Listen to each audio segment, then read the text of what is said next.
Muy, pero muy bienvenidos a todos ustedes a esta gran entrevista con el profesor Miguel Ancho Bastos, que el Centro de Estudios Libertarios ha organizado para aportarle al pensamiento de todos los liberales y libertarios y de todos los ciudadanos, buenos ciudadanos, que se alegran de pensar desde otras perspectivas.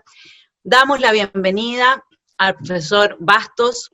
Profesor Bastos es discípulo del economista Jesús Huerta de Soto y se ha convertido en uno de los principales exponentes de la escuela austriaca y del anarcocapitalismo. Ha sido profundamente influenciado por los padres de esta escuela, Friedrich von Hayek, Ludwig von Mises, y se ha alineado con posturas también políticas libertarias que se consideran más sólidas, digamos, como aquellas promovidas por Murray Rothbard, Hans Hermann Hoppe y el propio Jesús Huerta de Soto. Es licenciado en Ciencias Económicas por la Universidad de Santiago de Compostela, doctor en Ciencias Económicas y Empresariales por la misma universidad. Posee la licenciatura en Ciencias Políticas y Sociales a través de la Universidad Nacional de Educación, también, digamos, es otro de sus áreas. Y en su carrera profesional, él es titular de universidad, imparte docencia en la Facultad de Ciencias Políticas y de Administración de la Universidad de Santiago de Compostela, y su especialidad se centra en el ámbito de las políticas públicas y los movimientos sociales contemporáneos, así es que sobre todo hoy día con los movimientos sociales y la relación del Estado, las pequeñas agrupaciones que han surgido a desafiar la autoridad del Estado, vamos a tener una muy riquísima conversación con este profesor que es un gran líder para sobre todo las generaciones más jóvenes. Gracias por estar con nosotros, profesor Bastos. Gracias a usted. Yo solo soy un mero estudioso, no soy líder político de nada, ni cosa por el estilo. Si derivan consecuencias políticas es porque el lector o el que me ve, pues las adopta. Pero yo nunca me gustó la política en sí. Participo, me gusta, o sea, tengo interés teórico, pero no participo en ella. O sea, no, en eso, claro, en eso estamos... Soy un humilde profesor, nada más. En eso estamos de acuerdo. Participar en política, uno ya cuando lee a Maquiavelo se da cuenta del tipo de trabajo que tiene que hacer y en realidad hay que tener una cierta alma bastante particular para llegar a conseguir el éxito político, que es conseguir el poder y consolidarlo y permanecer en él. Ahora, tampoco soy un abstencionista estricto. Es decir, hay un profesor americano que se llama George Catlin que recomendaba a sus alumnos que para entender un poco la política se metieran en algún partido o algún movimiento, porque si no muchas cosas no se entienden. Y yo creo que a participar en cosas no está mal. Se aprenden muchas cosas también de la política, que los libros no son capaces de transmitir adecuadamente. Claro, pero ahí el ingreso a la política es desde un lugar distinto, no es desde la ambición por el poder, sino que es desde la curiosidad por el saber, ¿no? Y ese es mi caso, pero hombre, el que se mete en política tiene que ser ambicioso. Un viejo tratadista español del siglo XVII, Saavedra Fajardo, decía que la política es como una flecha, o crece o muere. O sea, o va subiendo siempre, o es usted ambicioso y va creciendo, o no vale usted para político. Si no su gente la abandona después, ¿no? Tiene que ser usted, si quiere meterse en eso, digo, que la política tiene una especie de reglas o de leyes que es bueno conocer también. Sí, digo que la participación política es buena si se quiere entender el fenómeno, si no es difícil de aprenderla toda. Solo con los libros creo que no basta. Yo estoy de acuerdo con eso, por eso también estuve participando muy de joven en ciertas cosas políticas, y hoy en día algo también hago, pero efectivamente como para tener ese olfato de qué estamos hablando y no quedarnos solo en los libros, y yo creo que ahí... Miguel, estás haciendo un punto que es muy importante porque el mero conocimiento teórico no nos sirve para hacernos una idea de la realidad y la complejidad de cada uno de los fenómenos, y esto es en todo orden de cosas, ¿no? Entonces, entonces es bueno por lo menos saber un poco de qué se habla. Sí. No digo que se metan a políticos o dediquen la vida a la política práctica, ¿no? Que allá cada uno si quiere dedicarse a ella.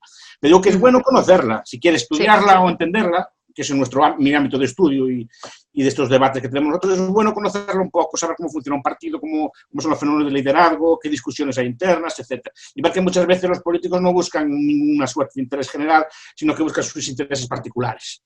Y eso, absolutamente. No se ve si no se anda por allí. Y eso nos lleva al primer tema sobre el cual tenía ganas de conversar contigo, que tiene que ver con el título de esta entrevista, ¿no es cierto?, que es la solidaridad del capitalismo. Porque al final hay en la política, digamos, una forma de recoger recursos y responder a los intereses personales que finalmente hacen que lo entregado por el Estado, ¿no es cierto?, se mantenga en precios altos, sea ineficiente y genera una serie de distorsiones que curiosamente las personas consideran estaría asociado con una cierta virtud, la solidaridad desde el Estado. Y sin embargo, lo que nosotros vemos permanentemente es que es el capitalismo y es el mercado el que genera los mayores bienes. Y ahí quería comenzar con la primera pregunta. Yo sé que son temas que has tocado anteriormente, pero viéndolo desde estas otras ópticas, ¿existen alternativas de mercado para generar redes de ayuda social? ¿En qué medida es el capitalismo, a tu juicio, la forma más solidaria de vincularse y por qué? Bien, primero porque históricamente los bienes producidos a través de sistemas de capitalismo han abaratado sus precios. Yo sí estoy en estas cosas, no es por los ricos saben defenderse solos, yo estoy por los pobres. No, yo digo sinceramente, yo soy católico y a mí me gusta, siempre tuve cierta creencia por ayudar a los más necesitados y si estoy en esto es porque entiendo honradamente, pues pudiera estar equivocado, pero entiendo honradamente con lo que he estudiado que es la mejor forma de ayudar a los pobres, o que tengan menos carencias o disfrutar una vida pues, con mejores condiciones materiales, ¿no? Primero por esto, por una serie de factores. Usted apuntó antes que hay muchos bienes que se abarataron. O sea, una de las cosas que me gustan Yo leí hace poco un tratado de historia económica de Carlo Cipolla, un historiador italiano, pues una persona en la Edad Media o en tiempos antiguos gastaba el 90% de su ingreso en comida, una persona normal. La comida, aunque por desgracia aún falta en muchos sitios, se ha abaratado enormemente, por lo menos en muchos países. De la forma que en muchos países el problema de la comida es un problema relativamente menor, no en otros, obviamente, ¿no? Pero se ha abaratado mucho. La ropa se ha abaratado mucho. Por ejemplo, la telefonía se ha abaratado muchísimo. Todo lo que es la informática se ha abaratado muchísimo. Todo lo que es la locomoción y el transporte se han abaratado muchísimo. ¿Por qué los servicios públicos no van al mismo ritmo? Es una pregunta que me hago, ¿no? Que hay que discutir. Porque, por ejemplo, los bienes tipo sanidad o los bienes tipo educación o otro tipo de bienes que se producen por el Estado no se han abaratado en la misma medida que se han abaratado otro tipo de bienes. Es una pregunta a hacerse. A lo mejor es la propia peculiaridad del bien, otra cosa a lo mejor es la falta de competencia o la ausencia de innovación en esos sectores, ¿no? Es un aspecto que me interesa. Entonces, muchas necesidades básicas de la persona, por lo menos para grandes cantidades de la población del mundo, no para todas, repito, aún falta mucha gente por sacar de la pobreza. Buena parte del incremento del nivel de vida se debe a que muchos bienes se han abaratado relativamente. Relativamente, por ejemplo, a lo que es una hora de trabajo. Una hora de trabajo, ¿cuánta comida producía, por ejemplo, hace 100 años y cuánta comida puede producir hoy? ¿No? Y vemos que se abarata. Vemos que las personas, muchas personas, repito, no todas, y el problema es cómo acabar con la pobreza que queda, ¿no? Se han abaratado enormemente en el vestido, por ejemplo. Miren las tiendas de ropa y estas cosas, así como han abaratado el vestido. En cantidad y en calidad. O sea, la gente tiene más forma de vestir. Mis abuelos decían que antes las personas tenían solo una pieza de ropa para diario y una pieza de ropa para los domingos. Y yo recuerdo, hace mucho tiempo, de haber visto gente descalza. Ahora ya no la hay, gracias a Dios, porque también en otras medidas el calzado se ha abaratado mucho relativamente. Entonces, eso es la primera cosa que hace el capitalismo por los pobres. Y después la pregunta que me hacía usted son las redes de asistencia social. Eso está estudiado. A ver, los movimientos o las instituciones de caridad que existían en el pasado, caridad o de ayuda mutua, si quieren, es un tema que a mí me interesa mucho, que tenemos referencias son del siglo XIX o de principios del siglo XX. Por lo tanto, contaban con los medios del siglo XIX y los medios del principio del siglo XX, no con los medios de hoy. O sea, los medios de caridad que había antiguamente, o como quiera llamarle, caridad, ayuda, o como quiera llamarlo usted, antiguamente eran de una forma, pero también la sociedad era mucho más pobre en todos los aspectos. Es decir, claro que no había medios, pero aún así, fíjese, los que vivimos en ciudades viejas, como Santiago de Compostela, las ciudades medievales, uno pasea por el casco antiguo y ¿qué encuentra? Una calle de las huérfanas, un hospital, un hospitalillo, y cómo se podían hacer, eran normalmente de la Iglesia Católica, ¿no? Pero cómo es que en aquellas circunstancias de penuria, como era el siglo XVI, XVII, normalmente se podían construir instituciones para atender a los pobres, ¿no? Y existieron durante todo tipo de, hasta que, digamos, el Estado se hizo cargo de esas funciones en muchos países y frenó el desarrollo de esas instituciones de caridad. ¿Instituciones de caridad qué eran? Pues primero de corte religioso, ¿no? Todas las iglesias tenían incluso los partidos, había el Socorro Rojo, había toda organización social, incluso los religiosos tenían siempre una vocación de caridad o de ayuda a los demás. Pero después, por ejemplo, los propios sindicatos. Los sindicatos originarios no eran sindicatos estrictamente de clase, sino que eran sindicatos que hacían, por ejemplo, creaban economatos para los obreros. No sé si conocen esta palabra allí, ¿no? Economatos son sistemas de compra para que los obreros puedan comprar bienes de alimento o de vestido baratos, lo compraban de forma común. Construían viviendas, crearon mutuas y mutualidades, repito, con los medios que había en aquel momento, no con los que hay hoy. Mutuas y mutualidades, por ejemplo, seguros de viudedad, seguros de accidente, pequeños sistemas de pensiones a largo plazo. O sea, tenían todo un sistema de organización social incipiente que creaban después todas las mutuas que había, ¿no? Y todos los sistemas de caridad privada, incluso empresas de caridad privada. Todo eso se frenó. Lo explica muy bien Arthur Sheldon, un libro que se llama Capitalismo. Todo eso se frenó con la aparición del Estado, que digamos que se hizo cargo de esas funciones e impidió la evolución de esas instituciones antiguas. El sindicato antiguo tenía un montón de cosas, aunque eran, no sé, en Chile, pero aquí aunque eran mutuas, igualatorios, son conceptos que se usaban antiguamente, que eran las personas que se sindicaban y en común prestaban servicios de sanidad unos a los otros, o de educación, o de muchas cosas, y bastante evolucionadas. Claro, ahí tenemos el fenómeno interesante, que es que se dice que es el capitalismo o el liberalismo, el individualista, el que deja al individuo como un átomo, pero en realidad quien ha destruido sistemáticamente todas las redes entre los ciudadanos de asistencia solidaria ha sido el Estado, de modo de dejar al ciudadano sin ninguna... hay un libro que se llama Bowling Alone, donde sí. se analiza, ¿no es cierto?, cómo se destruye todo este tejido que había en la sociedad y que servía de contención frente a una intromisión de un Estado que cada vez parece... que ya parece no tener límites mayormente en ninguna parte dentro del mundo occidental. Rompió las comunidades, las parroquias, todos los pequeños pelotones de los que hablaba ¿no? La familia, por ejemplo. Ahora es una familia nuclear y cada vez más pequeña. Antes las familias eran extensas. Era como una red también de apoyo mutuo en el pasado, ¿no? Puso atención a los ancianos, la atención a los niños, la atención a los débiles. Es decir, tenía muchas funciones la familia de antes. Eso fue... sí destruido. No sé si... A ver, el proceso de creación de estados, tal como estudian, por ejemplo, Tilly o Michael Mann, otros, consiste básicamente en eliminar aquellas instituciones que le pueden hacer frente al Estado.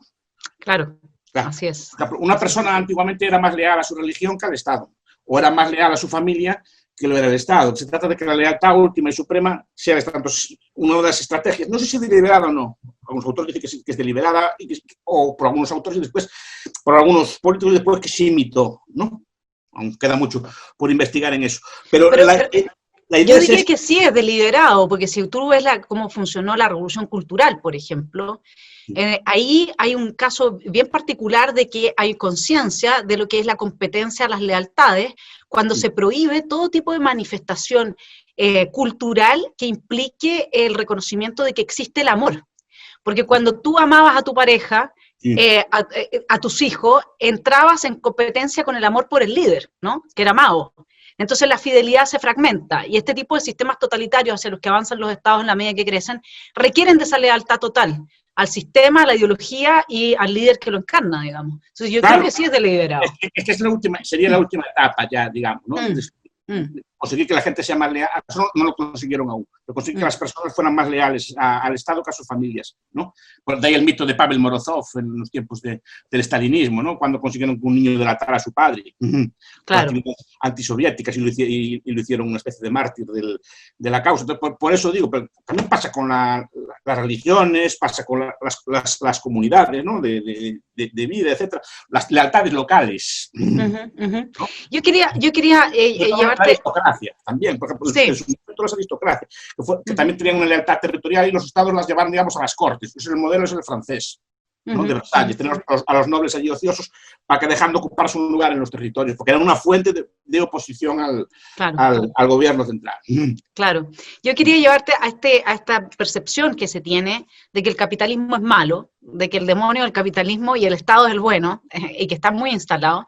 desde Thomas Hobbes, que en su capítulo 13, el Leviatán, dice lo siguiente sobre la naturaleza humana. Dice, tal es en efecto la naturaleza de los hombres que si bien reconocen que otros son más sagaces, más elocuentes o más cultos, difícilmente llegan a creer que haya muchos tan sabios como ellos mismos, ya que cada uno ve su propio talento a la mano y el de los demás a distancia. De esta igualdad, en cuanto a la capacidad, se deriva la igualdad de esperanza respecto a la consecución de nuestros fines. Esta es la causa de que si dos hombres desean la misma cosa y en modo alguno pueden disfrutarla ambos, se vuelven enemigos y en el camino que conduce al fin tratan de aniquilarse y sojuzgarse uno al otro. Esto yo lo conecto con una idea que diste en una de tus conferencias, donde dices que en realidad el mercado a nosotros nos aprecia según lo que el mercado aprecia que es nuestro aporte a este mercado, no según nuestro ego de cuánto nosotros nos amamos, ¿no? Entonces, no pareciera, no sé qué te parece la idea, pero yo conecté con esa descripción tuya sobre que en realidad en el mercado son los demás los que fijan valor a la entrega de nuestro trabajo, claro. El valor, digamos, ¿no? Hay un golpe al ego muy brutal en eso, ¿no? Nos dice que en muchos casos que no somos tan buenos como pensamos, como un espejo. Nos hace ver los estragos de la edad, nos hace ver cómo vamos engordando, cómo vamos, cosas así. Entonces, no nos gusta que nos digan realmente que no somos para tanto. Y a muchas personas eso no les gusta. ¿Y podrá haber ahí algo que explique el odio hacia el capitalismo? A ver, eso lo explica, bueno, hay varios autores, por ejemplo, Mises en La mentalidad anticapitalista y otros libros hablan de una especie de rencor del intelectual. Porque el intelectual normalmente, a ver, también, no sé, Hayek también habla de esto, varios autores hablan de este tipo de cuestión. En el sentido de que el intelectual normalmente por su trabajo, pues es el más listo de la clase, siempre está recompensado, siempre está, eso es lo que dice Hayek, ¿no? Que hay una especie de ente de planificación central, que es el maestro, que siempre lo mima y siempre lo prima, y es muy listo, efectivamente, sabe teorías muy raras y cosas muy complejas, lee a Hegel, lee alta teoría filosófica y cosas así, pero claro, después gana menos que un vendedor de carne de cerdo. Claro. Y eso le da mucha rabia. Entonces, a algunos teóricos, hay muchas explicaciones, no sé, pero le da mucha rabia que una persona que tan poco cualificada que gane más dinero que él y que no sea más, que no tenga más dinero que él. Entonces, quiere un mundo, o dice que le gusta un mundo en el cual sean ellos los que sean más privilegiados. Y ese mundo es el mundo, pues, de la planificación, de la estatalización, porque en ese mundo sí que sus virtudes son apreciadas y que sí que sus virtudes les sirven para obtener rentas y el privilegio que ellos piensan que merecen. Uh-huh. A lo mejor me incluyo yo también, pero claro, es una especie de orgullo, ¿no? De no aceptar que a lo mejor lo que yo aporto no vale gran cosa, y a lo mejor yo lo que aporto no vale gran cosa, y hay que saber asumirlo, o los demás no aprecian lo que yo hago. Y hay una muy buena manipulación de ese resentimiento de parte de los sectores que impulsan el crecimiento del Estado, porque en el fondo frente a este mercado cruel, que no te quiere tanto como tú te quieres a ti, porque además es un cariño que más bien es un ego, ¿no? Hay una forma de amarse a sí mismo que es muy sana. Esta es una forma insana de amarse a sí mismo. Claro, a ver, entonces, sobre todo porque es injusta, porque yo creo que los intelectuales viven mejor que vivieron nunca.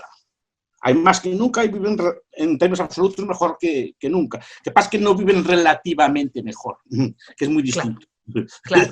Y ahí esa desigualdad, porque justamente lo interesante de la frase del texto de Hobbes es que habla de que tengan la esperanza respecto de la consecución de iguales fines, digamos, o sea, la esperanza es yo siempre me igualo con el otro, ¿no? En esta competencia, y a mí lo que me llama la atención es que si es que hay algo de esto, nosotros los liberales y libertarios siempre pensamos que no necesitamos del Estado para poder vivir, que podemos funcionar como al estilo que John Locke hablaba, ¿no es cierto?, el estado de naturaleza, donde no es la competencia y no es este tipo de naturaleza la que impera, sino que más bien es la colaboración.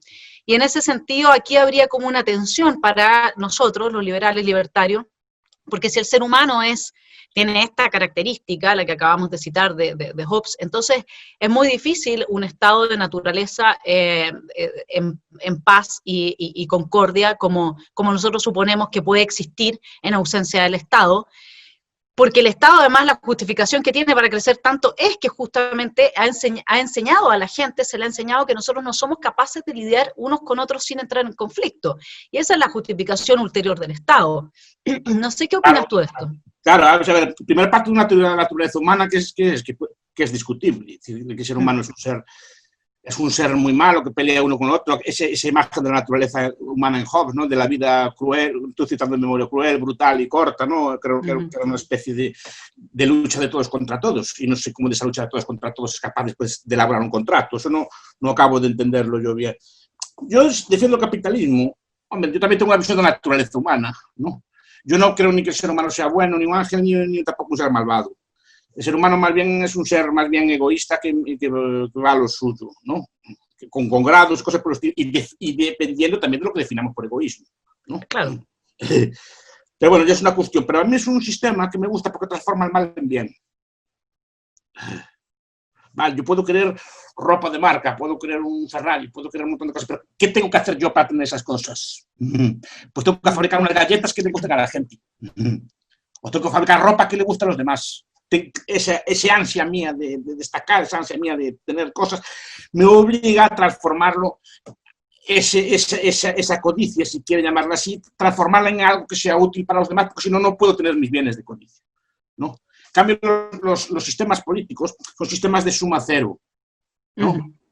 Sobre todo los sistemas antiguos, que eran sistemas predadores. De ahí viene el famoso sofisma de Montaigne, de que los ricos son ricos a costa de los pobres, y estas ideas vienen datadas de principios que vienen de cuando la riqueza era que yo, si tenía riqueza, era porque te la quitaba a ti por la fuerza. Claro. Sin dar de nada a cambio. Claro. De ahí viene la idea de que los ricos son ricos a costa de los pobres. Algo de razón tenía en el pasado, obviamente, y aún a día de hoy, porque hay muchos estados predadores y muchas empresas predadoras que viven, digamos, del apoyo de los gobiernos. Pero un capitalismo normal, un sistema de mercado, implica que si yo quiero tener algo, tengo que darle algo a usted, y para tener yo bienes o legítimamente los que quiera yo, ¿no? Por ejemplo, mis bienes son libros, pero para tener yo muchos libros tengo que hacer cosas que le gusten a los demás, o intento hacer cosas que le gusten a los demás, ¿no? Y esa es la diferencia. Que para tener yo un bien necesito darle un bien a otro. Claro. Ese es el cambio humano.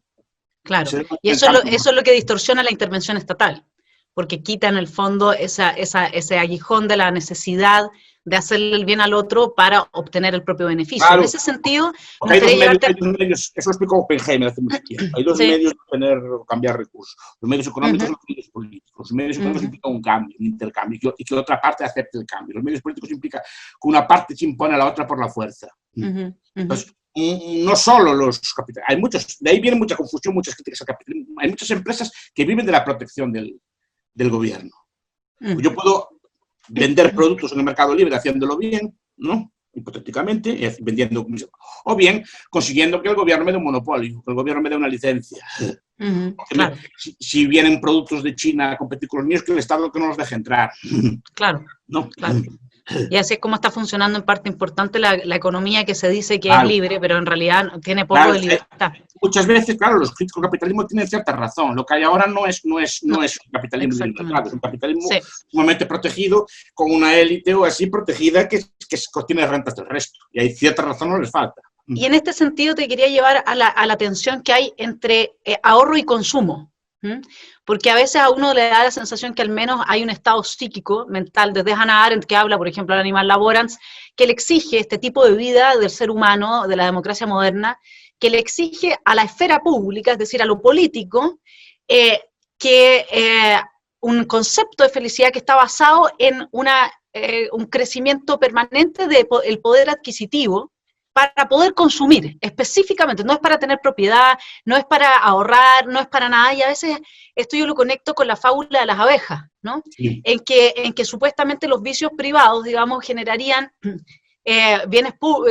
bienestar general, pero al final lo que uno termina teniendo es una cantidad de personas que en la fábula de las abejas son de Mandeville, para quien no lo haya leído, son, digamos, ilustrados como zánganos, ¿no? Que terminan, y Nietzsche también se hace esa pregunta, dice, la única interrogante que se tiene que hacer un político bajo estos estados, ¿no?, que están empezando a emerger con derechos sociales, etcétera, y creo que usa la palabra de zángano, dice, es cuántos zánganos es capaz de soportar un Estado. Zánganos no en el sentido peyorativo de que yo no le reconozca al otro ser un ciudadano igualmente digno, sin embargo, acá estamos hablando en el sentido del animal laborans de Hannah Arendt, que efectivamente los derechos sociales son una forma de liberarte de un peso desde el cual tú tendrías que haber trabajado para obtener esos bienes, y luego te liberan para poder consumir, ya no tienes que invertir en educación y esa plata la puedes invertir en consumir, entrando, digamos, en esta rueda de un consumo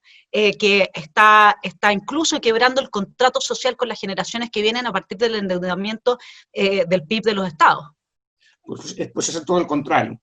Porque el capitalismo normalmente son valores, y valores que llevan de todo tipo, morales, religiosos, que llevan básicamente a una supresión del consumo inmediato para diferir el consumo en el tiempo, o sea, de hacer sacrificios en el día de hoy, de consumir menos, para tener asegurada una vejez o tener garantizada la previsión de una enfermedad o cualquier imprevisto que pueda surgir. Y todo, en cualquier caso, es un consumo diferido en el tiempo, pero requiere de un autocontrol enorme, porque a todos nos gusta, pues así como llega el dinero, gastarlo. Pero la capacidad de reprimirse a sí mismo es lo que llevó al capitalismo triunfal. El capitalismo se basa en la frugalidad. Otra cosa es que las consecuencias del capitalismo a medio plazo son un incremento enorme del nivel de vida y un consumo. Eso lo aplicó, y nunca me canso de repetirlo, lo explicó muy bien Daniel Bell, un sociólogo norteamericano. Un libro que se llama Las contradicciones culturales del capitalismo. Es un sociólogo conservador, pero tiene un libro muy interesante explicando lo que vemos como capitalismo son las consecuencias del capitalismo. El consumismo para nada es capitalismo. Un capitalista victoriano del siglo XIX así se horrorizaría al ver determinados gastos y determinadas cosas. ¿Qué pasa? Es un sistema tan productivo. Lo que explica Bell es que es un sistema muy productivo. ¿Qué pasa? Que las nuevas generaciones no vivieron la etapa del sacrificio. Ya fueron criadas, digamos, en una relativa opulencia, por lo menos en los países más avanzados, que nunca les faltó de nada, no tuvieron que trabajar, siempre tenían comida en la mesa, tenían ropa, incluso tenían otro tipo de bienes, sobre todo los países más ricos me estoy refiriendo, los países más capitalistas. Entonces, claro, esas personas no ven de dónde viene ese dinero, y lo ven sobre todo como un derecho ya adquirido. Repito, cuando el capitalismo normal para todo el mundo no tiene más de 50 o 60 años, en los países más avanzados a lo mejor tiene 100, 150, pero no tiene mucho tiempo. Pero ya muchas personas, las nuevas generaciones se van olvidando de dónde viene eso, y solo se quedan con el aspecto consumista del capitalismo, no con los sacrificios que hubo que hacer. Entonces, eso cambia las costumbres y cambia la percepción temporal y lleva a que esos sistemas capitalistas decaigan, pero decaigan porque se pierden las virtudes que lo hicieron florecer, digamos, ¿no? Y la virtud que lo hicieron florecer básicamente es, el capitalismo es una mezcla de ahorro, ¿no? Pero es un ahorro correctamente invertido, no solo ahorrar. Mercado, por ejemplo, hubo muchos sitios, los chinos tenían unos sistemas de mercado muy avanzados, los árabes también tenían sistemas de mercado muy avanzados, en la Edad Media había un montón de cosas. ¿Cuál era el problema? Los romanos también tenían banca y tenían de todo, o sea, tenían muchos de los elementos del actual mercado. ¿Cuál era el problema? Que cuando aquellos comerciantes ganaban dinero, no lo reinvertían, sino que se compraban una propiedad, normalmente la cambiaban por tierras, compraban algún título nobiliario o gastaban el dinero en casar a sus hijos o a sus hijas, ¿no? O sea, no tenían un interés de reinvertirlo en un proceso continuo de empresa. El cambio es este. Por eso requiere también, repito, requiere de aspectos sociales, como que haya estabilidad social, que no haya guerras, que no haya una serie de cosas, y también una serie de valores de autorrestricción que son los más difíciles de adquirir, ¿no? Pero si se pierden esos valores de restricción, de austeridad, de frugalidad, y frugalidad me refiero a vivir por debajo de lo que se gana. Siempre. Sí. Vivir por debajo de lo que se gana. Ahí quería preguntarte un consejo, porque una de las condiciones fundamentales, por supuesto, es que es la propiedad privada. Y en John Locke, la propiedad privada está al mismo nivel como derecho que el derecho a la vida. Y creo que la disociación entre el derecho a la propiedad y el derecho a la vida le ha hecho un gran daño a nivel moral a la civilización occidental y su posibilidad de seguir avanzando en la solución de los problemas que tiene la gente y de superar lo que quede de pobreza, etc.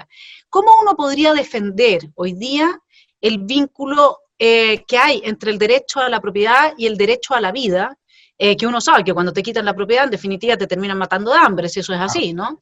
Pero ¿cómo, desde dónde podemos agarrar más herramientas, ¿no? ¿Sí? No, claro, que la vida también, La vida en sí también implica alguna serie de derechos de propiedad. Lo acaba de apuntar usted perfectamente. Es decir, no, yo vivo solo, no necesito una serie de bienes para vivir, bienes y de consumo privado. Es decir, necesito algo de comida que solo pueda comer yo. O un vestido, por ejemplo, en países como el mío, en invierno se muere uno de frío si no tiene algún tipo de ropa, ¿no? O algún tipo de cobijo. Entonces, claro, no es solo la vida necesita de una serie de bienes asociados a ella, ¿no? Y buena parte de las libertades y de los derechos, yo creo que en buena medida podrían ser definidos como, de una suerte u otra, como derechos de propiedad. El derecho a la propiedad sí que sobre el propio cuerpo, ¿no?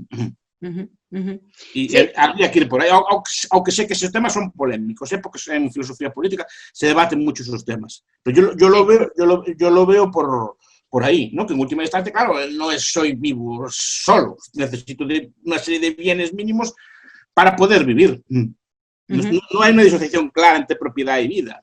Que sin propiedad privada algún tipo de consumo privado no habría, o consumo personal no sería posible la vida. Sí, ahí se puede entrar. Quería también ir ahora a otro tema fundamental que es el de la libertad. Y voy a leerte una cita del Inquisidor de Dostoyevsky, de los hermanos Karamazov, ¿no? Sí. Donde habla el Inquisidor con Jesús y dice: pasarán siglos y la humanidad proclamará por boca de sus sabios que no hay crímenes y por consiguiente no hay pecado, que solo hay hambrientos. Dales pan si quieres que sean virtuosos. Esa será la divisa de los que se alzarán contra ti, el lema que inscribirán en su bandera y tu templo será derribado y en su lugar se erigirá una nueva torre de Babel, que yo la leo como el Estado, ¿no? No más firme que la primera, el esfuerzo de cuya erección y 1000 años de sufrimiento podría haberles ahorrado a los hombres. Mientras gocen de libertad, les faltará pan, pero acabarán por poner su libertad a nuestros pies clamando cadenas y pan. Comprenderán que la libertad no es compatible con la justa repartición del pan terrestre entre los hombres, dado que nunca sabrán repartírselo. Se convencerán también de que son indignos de la libertad, débiles, viciosos, necios, indómitos. Entonces termina uno preguntándose, ¿puede o está en su legítimo derecho una persona de elegir ser esclavo, elegir cadenas, de elegir un amo, en este caso el nuevo ídolo que es el Estado? Es un viejo debate, ¿no? Es un viejo debate sobre si una persona tiene derecho a ser esclava o no. Derecho tiene, es decir, que si quiere ocuparse no puede poner ese derecho, esa obligación a los demás, eso es la cuestión que se hace. Pero el problema aquí es la dicotomía entre una cosa y el pan, es que nada garantiza que la falta de libertad traiga pan. Es más, muchos países carentes de libertad no tienen por qué traer pan, porque pasa que el pan se hace solo. Y el pan normalmente, hay más pan normalmente donde hay más libertad de producir pan y donde hay más libertad de movimiento. Es algo histórico. Y no, bueno, se puede explicar, ¿no? Pero básicamente es eso. Los sistemas muy totalitarios, hablaba usted antes de la China de Mao, de la Revolución Cultural, pues no eran capaces, unas hambrunas terribles, no eran capaces de producir pan, no eran capaces de producir pan de forma eficiente, porque tenían un montón de errores de cálculo, un problema del socialismo, un montón de problemas de incentivos a la hora de producir el pan. La Revolución Soviética, al principio, causó grandes hambrunas, por ejemplo, en Ucrania y en otros países, ¿no? Y otras zonas del país, precisamente porque la transición de un sistema más o menos de mercado, más o menos, a un sistema socialista, se cometieron muchos fallos y el nuevo sistema, permitiendo el pan, no fue capaz de dar pan. Eso es absolutamente cierto. Ahora, el punto es que quien habla aquí es un inquisidor, ¿no es cierto? Entonces, lo que estamos hablando... la retórica está bien, claro. La retórica religiosa, y Nietzsche dice que el nuevo ídolo es el Estado, que una vez que muere Dios, el nuevo ídolo se transforma en el Estado y todo lo que se espera de la cuna a la tumba, ¿no es cierto? Que venga, así como uno, antes lo acompañaba Dios a uno, digamos, en el proceso vital, y uno se entregaba y se encomendaba a Dios, etcétera. Hoy día la mayor parte de la gente lo que hace es hacer ese ejercicio, pero con el Estado. Sí. Entonces, sí. Sí, eso ya está estudiado, Carl Smith y otros autores, claro. Ya explicaron que muchas formas políticas actuales derivan sus conceptos de la religión. Y de hecho se imita mucho, hablamos de estatolatría, ¿no? Determinados símbolos del Estado son sagrados, eso no se puede obviar, y se le rinde en muchos países una suerte de culto, ¿no? Las autoridades también son como una especie de origen divina que no pueden ser criticadas o no pueden ser, no todos los países obviamente, ¿no? Pero esa idea, ¿no? De que hay un... Fíjese que en español, por ejemplo, se escribe con mayúscula, como Dios. Sí, No, sí. es por esa metáfora. Es decir, se usan, puede parecer una broma, digo que se usan conceptos sacados de la religión, ¿no? Para defender o justificar el Estado. Y el Estado lentamente va, digamos, sustrayendo conceptos de la religión, no se los apropia. Por ejemplo, el Estado es quien define la moral, eso no está en Hobbes, ¿ya? El Estado es el que debe definir lo que es bueno y lo que es malo. Pero claro, el problema es cuando descomponemos, por eso me gusta la escuela austríaca, porque es muy disolvente. Cuando dices el Estado, ¿eso qué es el Estado? Y el Estado al final, ¿a quién ve usted? Pues, ve en España a Rajoy, a Aznar, a Pedro Sánchez, a Pablo Iglesias, ve personas. Algunas son más listas, otras son menos listas, pero ve personas y muchas de ellas pues no son mucho mejores que yo, o mucho mejores que usted, o mucho mejores que una persona normal, porque esas personas tienen derecho a dictar lo que es bueno y lo que es malo, porque al final son personas, no es un ente divino. Así es. Si el Estado son las Así personas es. que lo componen. Entonces, Sí. ¿por qué las personas tienen el derecho a determinar lo que es bueno, lo que es malo, qué moral tenemos que seguir, cómo educar a nuestros hijos, etcétera, cómo vivir, o lo que está bien, lo que está mal? ¿No? Sí. Y eso Ahora, es lo que reclama Hobbes. bueno, Hobbes es el que trata de atribuir, digamos, o sea, le quita el libre arbitrio al ciudadano en la medida en que deja al monarca con la decisión de establecer lo que es la moral, ¿no? Porque en el estado de naturaleza no hay moral, entonces todo tampoco es juicio, digamos, y luego el juicio tiene que nacer desde esta mente del soberano. Ahora, hay en algún momento, hoy te voy a citar a Gaetano Mosca, ¿no? Mosca afirmaba que las élites tenían como una superioridad intelectual, moral, material, que era muy estimada e influyente. Eso es lo que plantea en su libro, La clase política, creo que se llama. Pero hoy día las élites son odiadas, no tienen esa legitimidad, uno podría decir, de la que él está hablando ahí. Y en parte eso es lo que ha generado una disolución de la autoridad y la emergencia de grupos que han desafiado a los estados en el último tiempo, bajo dinámicas bastante fascistas, uno podría decir, de la lógica amigo-enemigo, colectivos extremadamente violentos, ¿no? ¿Cómo ves tú este proceso de decaimiento de las élites? No, caen las élites viejas, eso lo complementa muy bien bueno, tenía muchas discusiones, Vilfredo Pareto, ¿no? Cuando habla de, por ejemplo, Forma de equilibrios sociales, uno de sus libros, habla de la circulación de las élites, ¿no? Normalmente lo que hacen las élites nuevas es deslegitimar a las élites viejas para ponerse ellas de referente moral. Lo que decíamos que básicamente que en cada actividad humana hay una élite. Hay una élite de los cocineros, hay una élite de los músicos, hay una élite de los cantantes, hay una élite de los profesores, hay una élite en cada profesión. Y lo que explicamos es que en la política hay también una élite.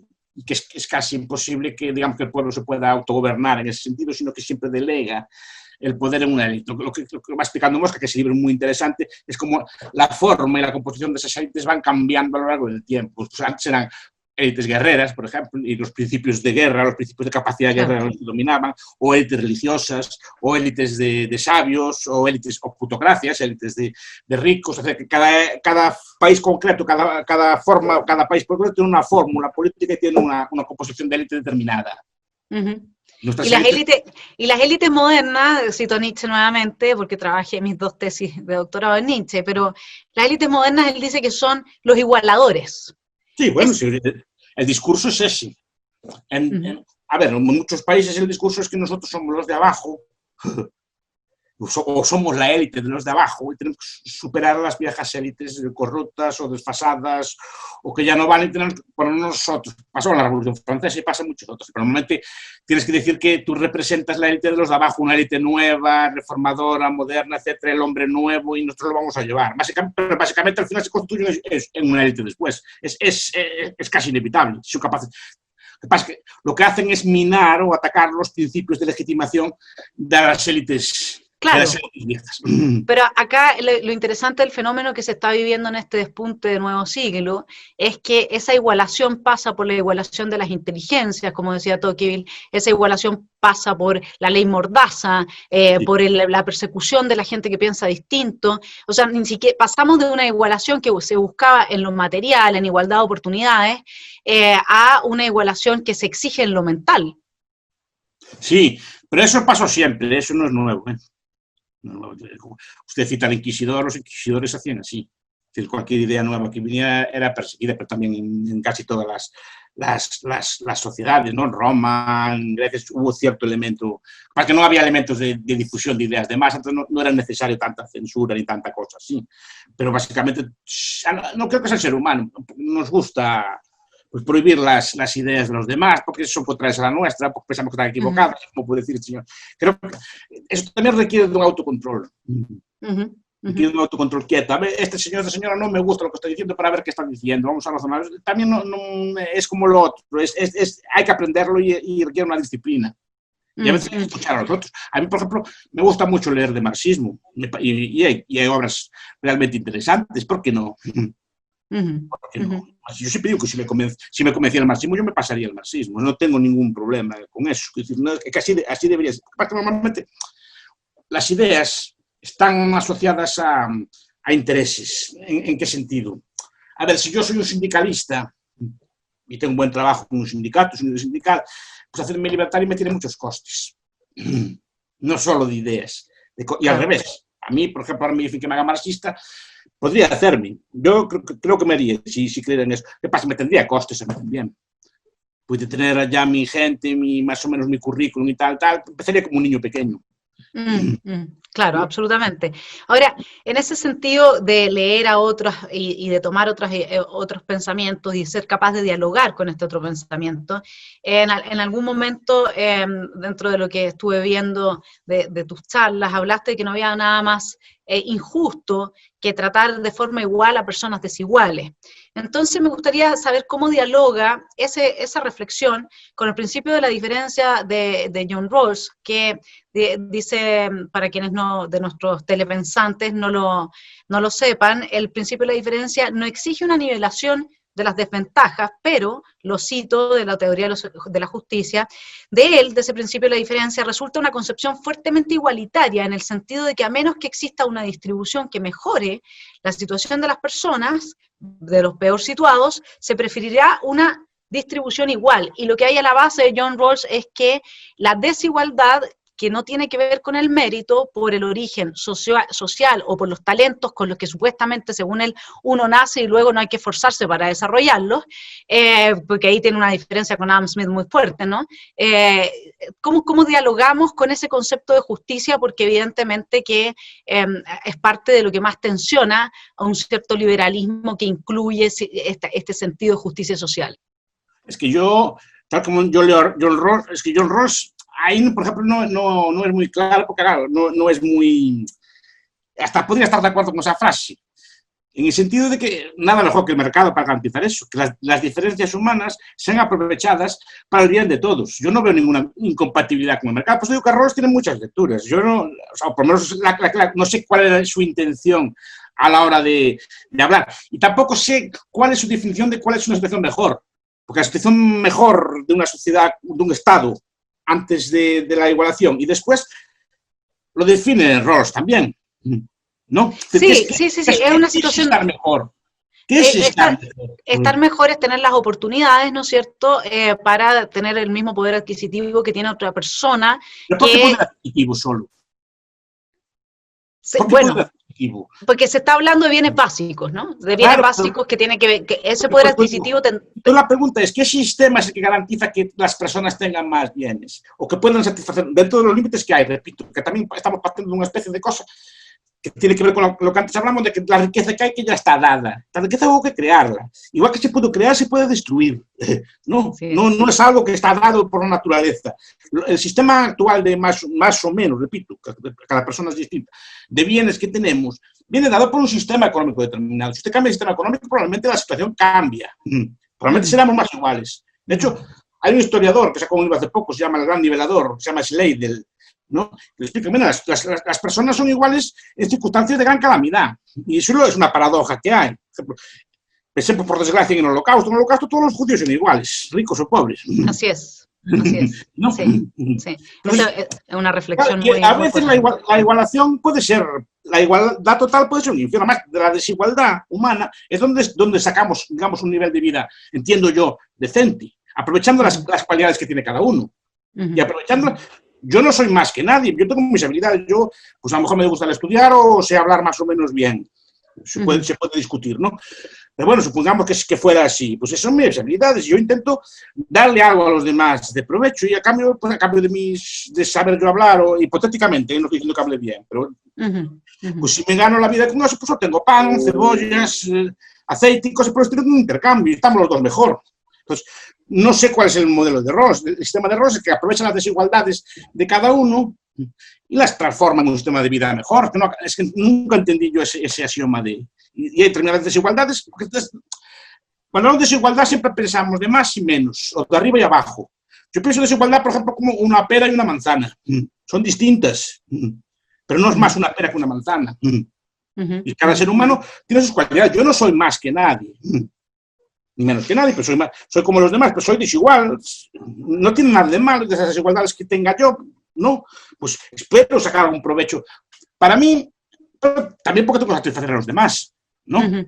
No acabo de ver yo la lógica de ese argumento de Rawls. ¿Y qué es mejor? ¿Cómo puede él comparar una situación A y otra B? Y otra como mejor. Claro, es que una de las fallas de los argumentos de Rawls está justamente en lo que hablabas de que la riqueza no es una torta a repartir fija, sino que hay que crearla. Y él ahí, en su teoría, tiene una falla mayor, digamos, porque todo está basado sobre esa concepción de que habría una riqueza X, digamos, ¿no? Sí. Y como si no fuese un proceso dinámico. Ahora, otro tema que estabas hablando, digamos, sobre cómo el individuo entrega sus talentos y cómo somos diferentes, quería llevarte a revisar con Rousseau una parte de su contrato social donde nos habla de la legislación más perfecta, que dice, aquel que se atreve a instituir un pueblo debe sentirse con fuerzas para mudar, por decirlo así, la naturaleza humana, para transformar a cada individuo, que por sí mismo es un todo perfecto y solitario, en parte de otro todo mayor, del cual reciba en cierto modo la vida y el ser, para alterar la constitución del hombre a fin de vigorarla, para sustituir una existencia parcial y moral a la existencia física e independiente que todos hemos recibido de la naturaleza. En una palabra, debe quitar al hombre sus propias fuerzas para darle otras, que le sean ajenas y de las cuales no pueda hacer uso sin el auxilio de los demás.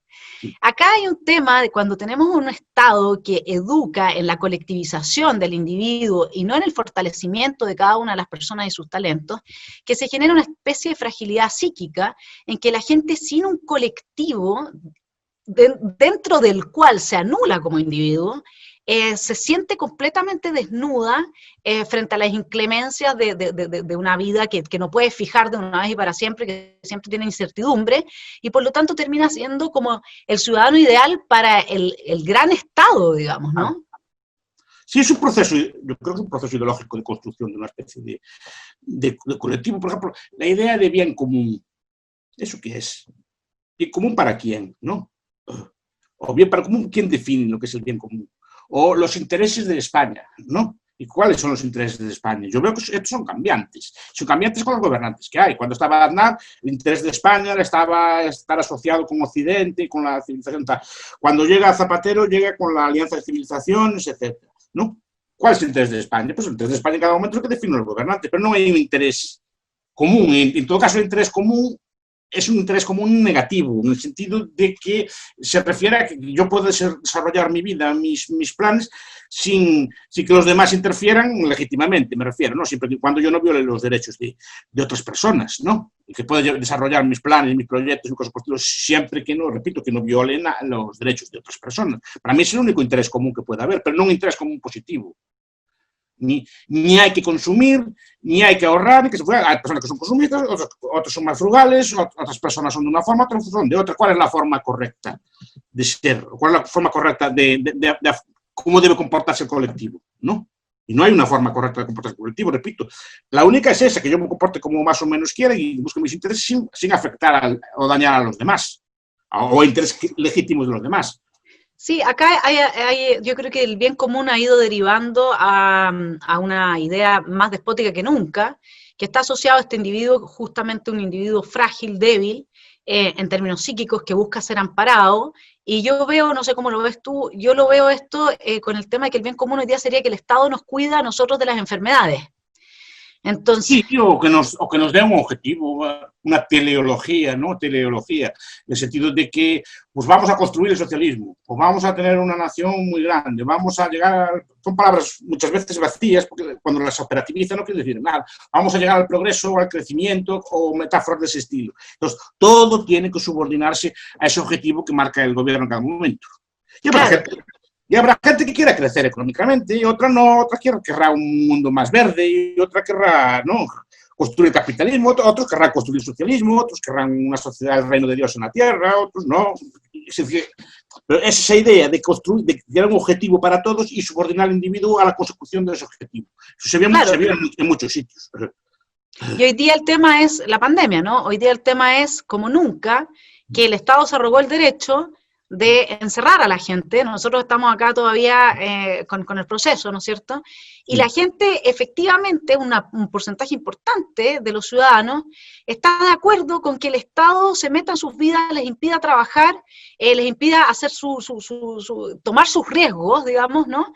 Y exige del Estado ese bien común, ¿no? Sí. A ver, fue un debate, este debate se dio en el siglo XIX, con otras pandemias, como el cólera, con otro tipo de enfermedades. Y había el debate de los contagionistas contra los no contagionistas, un debate ya olvidado, ¿no?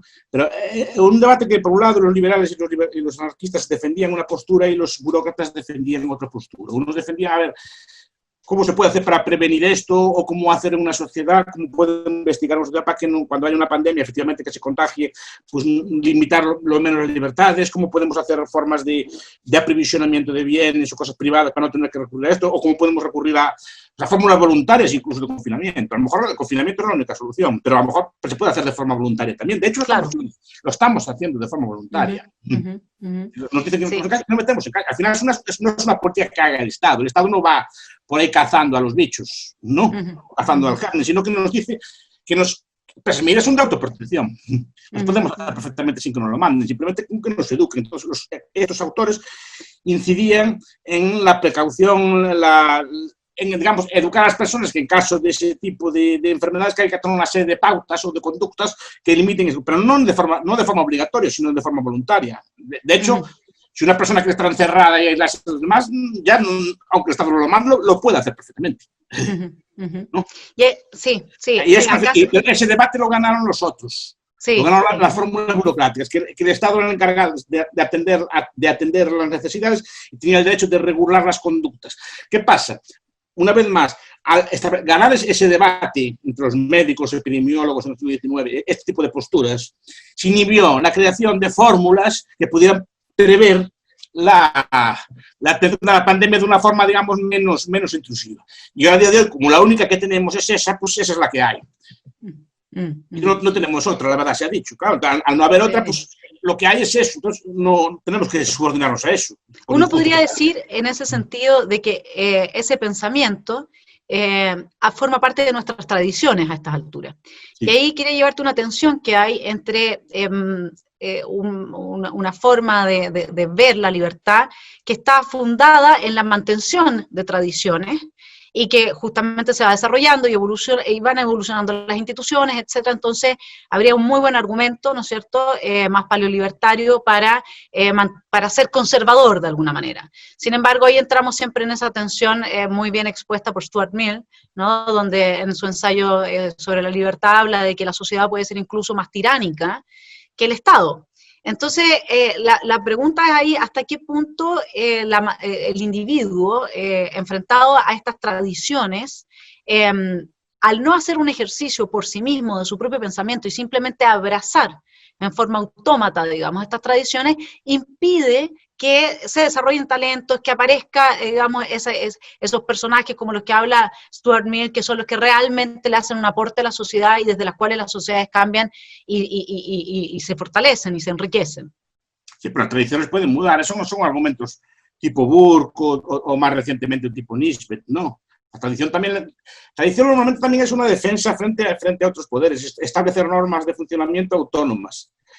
Y de todas formas, todas esas tradiciones que tanto limitan operan en un marco estatal también, no operan, por lo menos históricamente han operado en ese tipo de marcos, y todas esas tradiciones que supuestamente critica, que inhiben y todo este tipo de cosas, Pero también son una forma de establecer comunidades, son una forma de establecer normas sin usar violencia. Y la sociedad no, puede ser tiránica, pero es una tiranía distinta. Es decir, cuando los ANCAPs o los libertarios dicen que la sociedad puede autoorganizarse, es que se dan cuenta de que efectivamente muchas de las normas sociales que hay pueden ser tan duras como esta, pero no son coercitivas. Ya, No son coercitivas. Es decir, no, antes, por ejemplo, se establecían códigos de conducta.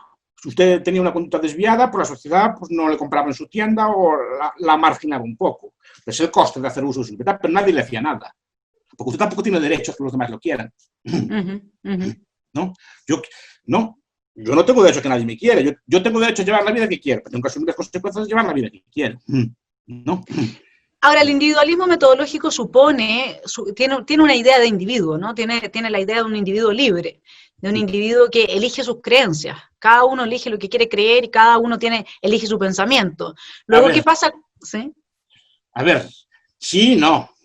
A ver, hay un proceso de educación. Yo me gustaría saber hablar el turco. Pues yo no hablo turco, en mi casa no se habla turco y se habla gallego y se habla español, pero no se habla turco. Todo ello que me quitaron la libertad, pues sí, me quitaron, ¿sí? Y por culpa de mi educación, pues me gustan unos alimentos y no me gustan otros, ¿no? Pues a lo mejor pueden gustar los insectos, como se comen en algunos sitios de Asia, así, pues, y son riquísimos, y para mí no me atraen.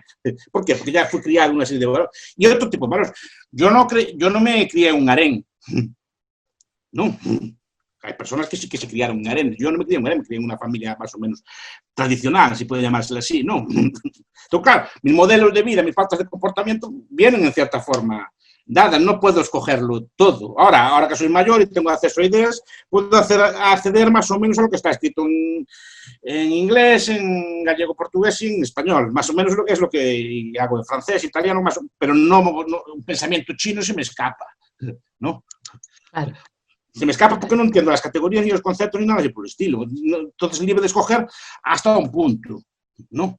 Creo que lo pueda llegar a entender, me cuesta mucho más que otro tipo de cosas. Entonces, la libertad de escoger, claro, estamos condicionados por lo que somos, pero tampoco es que sea falta de libertad. Si tuviera unas alas podría volar, no necesitaría coche, pero el cuerpo humano no tiene alas, entonces no podemos volar. ¿Es una falta de libertad eso? Pues no sé, ¿no?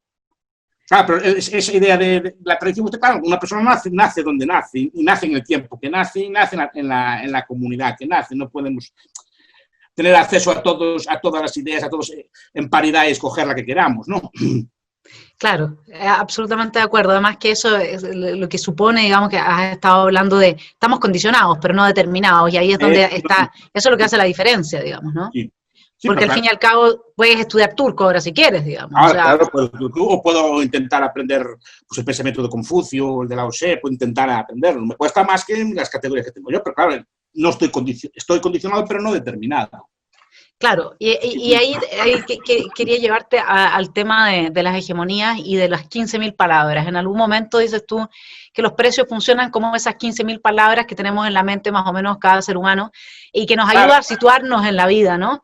Ahora, el tema es que las palabras tienen un significado también, igual que los precios, ¿no? Y cuando esas 15.000 palabras vienen dadas en contextos en los que, por ejemplo, tú seguro que estás muy enterado de esto, yo a mis estudiantes les pregunto, bueno, ¿cuál es el problema con las mascotas? Y me responden el capitalismo. Y pregunto, ¿cuál es el problema con las parejas, digamos, los matrimonios? El capitalismo. ¿Cuál es el problema con la depresión?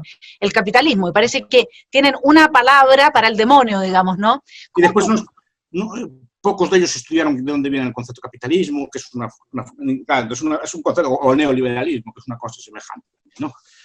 Pobre Röpke o el pobre Eucken, cuando inventaron sus teorías, no sabían que iban a ser los culpables de todos los males de la Tierra. No, me refería, era una metáfora en el sentido de que nosotros usamos palabras. Yo lo leí alguna vez, no sé cuántas tenemos en la cabeza, pero creo recordar, si mi memoria no me falla, entre 15, 20, dependiendo de la cultura que tenga y los idiomas que tenga, 15, 20.000 palabras, o 8, 10.000, ¿no? Para que no le damos importancia. El fenómeno de comunicación es, yo no soy filósofo del lenguaje, nada, para mí siempre me fascina cómo podemos entendernos uno al otro, ¿no? Porque al final yo lo que hago es, emito aire por la boca, ese aire va transformado a sus oídos, ahí creo que se transforma en electrónico, algo así, no sé, y su cerebro las interpreta y ya me devuelvo una respuesta al instante.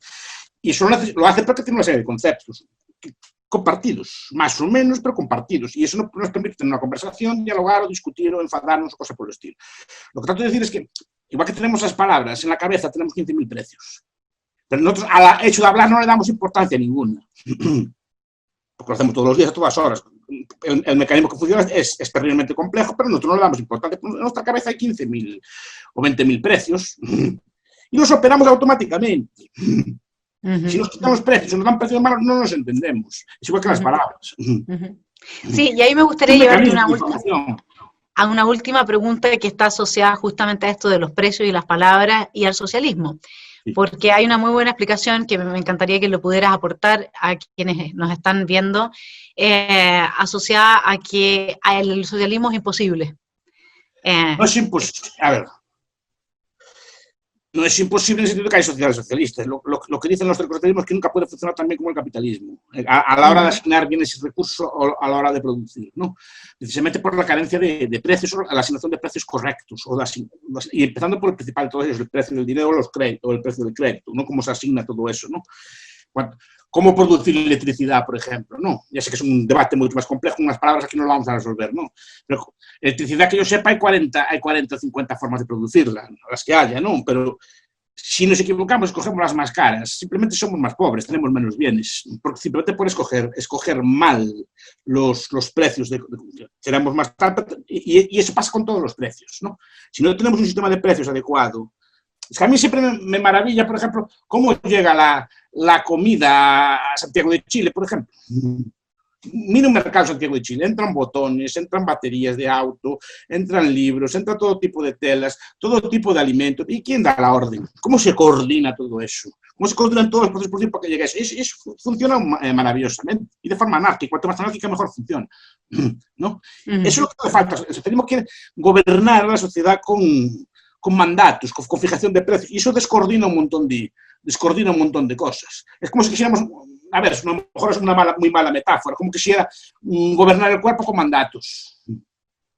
Y el cuerpo nuestro no puede funcionar con mandatos. No diga, vas tu corazón late un poco más lento.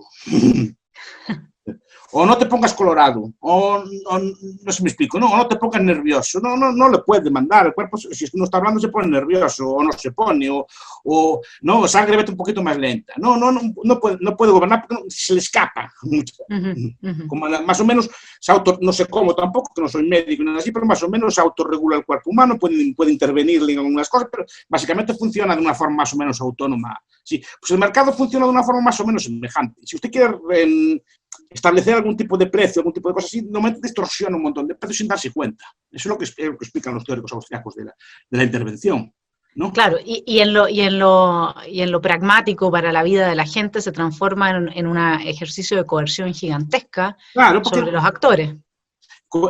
Efectivamente, limita una serie de actuaciones y distorsiona un montón de... Hombre, las situaciones pueden ser más o menos graves, ¿no? Pero distorsiona unos sectores enteros de la producción, o distorsiona que se produzca más de un bien o menos del otro, etc. Y si los precios que ponen no son los adecuados y generan unas malas dinámicas productivas, es usted más pobre. Eso es lo que viene a decir el argumento de la imposibilidad del cálculo económico con el socialismo. Cuidado que es un argumento muy rico, ¿eh? Un argumento que se puede aplicar a las políticas públicas, ¿no? Se puede aplicar yo lo aplico también a la teoría de los imperios, porque los imperios cuanto más grandes son después peor funcionan. Y son derrotados por cosas pequeñitas. Hay un punto que los imperios y también a las empresas, es una cosa que lo desarrolló Rothbard y un economista austriaco que se llama Voss, ¿no? Explicando cómo cuando llega a un punto las empresas no calculan bien y acaban cayendo. Por eso en capitalismo normalmente las empresas pequeñas acaban comiendo las grandes. Hasta que son suficientemente grandes como para terminar. De hecho, Ari de Geude, con una esperanza de vida de una empresa grande, son 30-40 años de promedio. Solo hay que ver las listas de Fortune o de Forbes, de las empresas más grandes del mundo, por ejemplo, en los últimos 50 años, vemos como casi quedan relativamente pocas de las que hacía hace 30 años entre las más grandes, porque es un proceso dinámico, porque llegan a un tamaño, y es igual que las economías socialistas, llega a un punto que no pueden asignar correctamente los precios.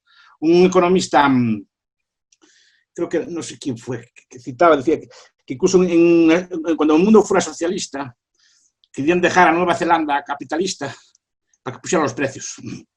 Porque es un problema mucho más complejo de lo que parece, ¿no? Porque la gente piensa que el capitalismo, que el socialismo es lo que hay ya, lo que hay está dado y después se reparte de otra forma, como si en el proceso de cambio no se produjeran desajustes o no se produjeran un montón de cosas.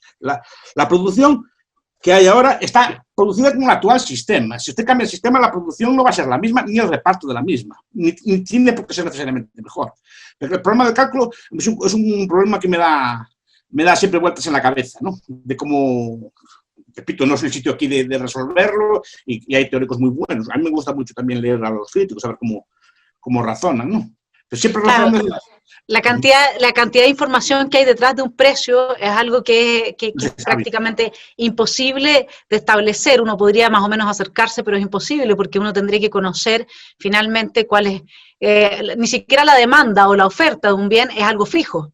Entonces, la calidad, la percepción de la gente, son miles de factores, pero esos precios operan a nivel individual, ¿no? Es decir, yo demando peras, el señor de la frutería ve que se demandan peras, empieza a poner precios, y entonces empieza a demandar más peras, y el agricultor empieza a plantar más peras, y empieza a demandar más abono, y empieza a demandar más tractores, y empieza a demandar más transporte, y empieza a demandar más trabajadores. Entonces, claro, es un proceso que es uno a uno. Al final el mercado tampoco existe, tampoco tiene existencia ontológica, al final son intercambios entre personas. Pero yo con el frutero con su proveedor, el proveedor con su agricultor, el agricultor con su proveedor, ese tipo de factores son lo que se llama mercado, pero al final no dejan de ser interacciones entre personas individuales.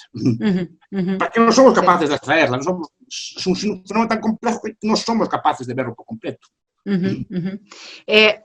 Para cerrar esta muy buena entrevista, creo que de todos nuestros telepensantes les gustaría quedarse con la idea en la cabeza de qué piensas tú que es el Estado en su relación con los ciudadanos, cómo uno tendría necesitamos el Estado, es posible una vida sin Estado, ¿qué es el Estado finalmente? ¿Qué es este gran ídolo del siglo XX? A ver, los filósofos así antiguos dirían que es una hipóstasis, es la creación de un ser que está por encima de lo que realmente lo compone, no un ser hipostático. Un ser hipostático se refería, por ejemplo, a la Santísima Trinidad, o cosas, pero bueno, son conceptos que se usan en el sentido de que realmente lo que existen son personas que pasa que esas personas no ejercen su poder de forma directa, sino que lo ejercen a través de un ente más o menos abstracto, más o menos simbólico, que dota de una serie de atributos como corporaciones, y ese grupo de personas ejerce dominio sobre el resto. La forma que ejercen el dominio cambió con el tiempo, pero básicamente es eso, son personas organizadas internamente en anarquía. Es una cosa que me gusta mucho realizar. A mí, cuando hablo de la anarquía, me gusta por lo menos cavilar en que la anarquía está presente en muchos ámbitos de la vida, y mucho más de lo que se piensa. Pero el propio sistema de estados entre sí es anárquico. Entre ellos. Dentro del Estado está compuesto por grupos, está compuesto por personas que operan de forma anárquica. Entre ellos. Operan a través de pactos de honor, lealtad, o de pactos monetarios, en el sentido de premios, privilegios, cosas por el estilo. ¿No? Y esas personas están también organizadas precisamente porque están en anarquía, que son capaces de extraerle rentas al resto de la sociedad. Pero estas cosas no son mías, estas cosas es absolutamente mainstream en la ciencia política. Entonces, leen a Charles Tilly, que repito que no es un autor ni libertario ni paleo, más un autor más socialdemócrata, o un weberiano de izquierda, que el Estado lo compara con una mafia, como una mafia más grande, como una mafia desarrollada, en el sentido que tiene los atributos de una mafia, solo que más desarrollado, un aparato de legitimación mucho mejor, ¿no? Que tiene un sistema pues, de ideologías, de valores, de principios, que lo legitima mucho mejor que una mafia y opera de una forma distinta a una... Pero en esencia viene de ahí, ¿no?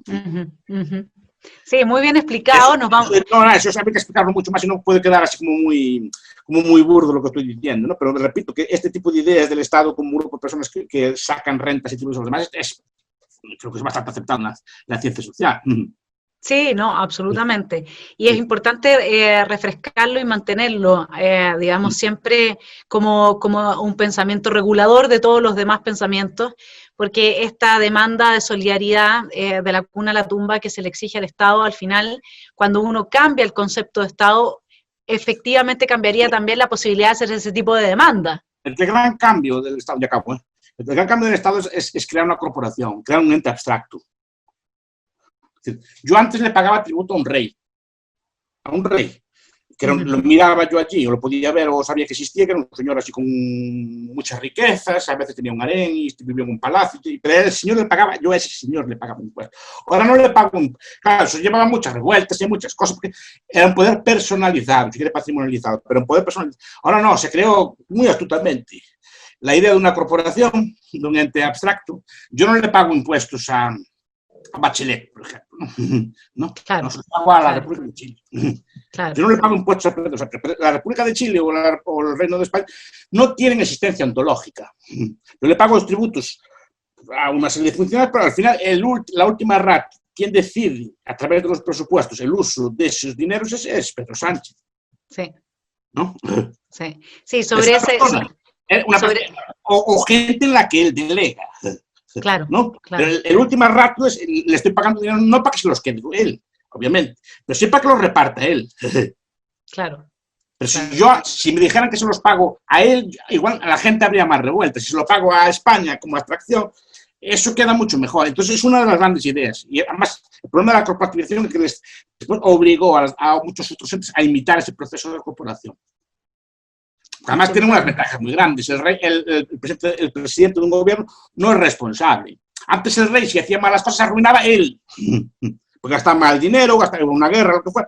Se arruinaba él. No. Ahora un gobernante hipotético puede arruinar literalmente un país, pero a su bolsillo no le pasa nada. Simplemente se queda sin trabajo, en el peor de los casos. Pero él no se arruina, no es responsable de lo que le pasa al país con sus propios bienes, sino que el responsable es la corporación. Claro, y como no tiene nombre y apellido, a la corporación no la podemos meter presa, ¿no es cierto? Claro. No la podemos castigar. Esa es la gracia. Claro, sí. Y sobre todo porque es un ente con atributos de bondad, y cosas, pues muchos atributos de la divinidad, que es justo, que es imparcial, que tiene una serie de cosas, sin considerar que son personas reales las que ocupan ese espacio. Con eso ya me llega, que la gente entienda que son personas las que mandan. Sí, una parte de legitimación muy, muy sofisticado y admirable, ¿eh? Admirable de lo inteligente que es, cómo está construido ese aparato todo de legitimación. Sí. Con sus símbolos, con sus cosas, sí. El nuevo ídolo. Bueno, con esta idea vamos a dejar a nuestros telepensantes. Profesor Bastos, muchas gracias por esta interesantísima entrevista.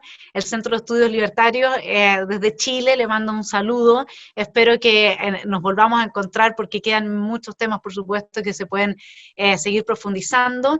Y no lo olviden ustedes, el Estado es una mafia muy bien organizada en un mundo anárquico que recoge entonces de nuestros bolsillos el resultado del esfuerzo. Y eso es lo que tenemos que tener a la vista, porque cuando uno entiende que es esa mafia, luego también se desarma todo el tejido significante que lo tiene hoy día puesto en el trono de el Dios, digamos, ¿no?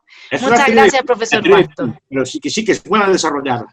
Utilizo sus discípulos. Pues muchas gracias a usted por su amabilidad y espero quedar a su disposición. Gracias. Muchas gracias, profesor Bastos. Que esté muy bien. Adiós. Buenas tardes. Chao. Chao a todos. Chao.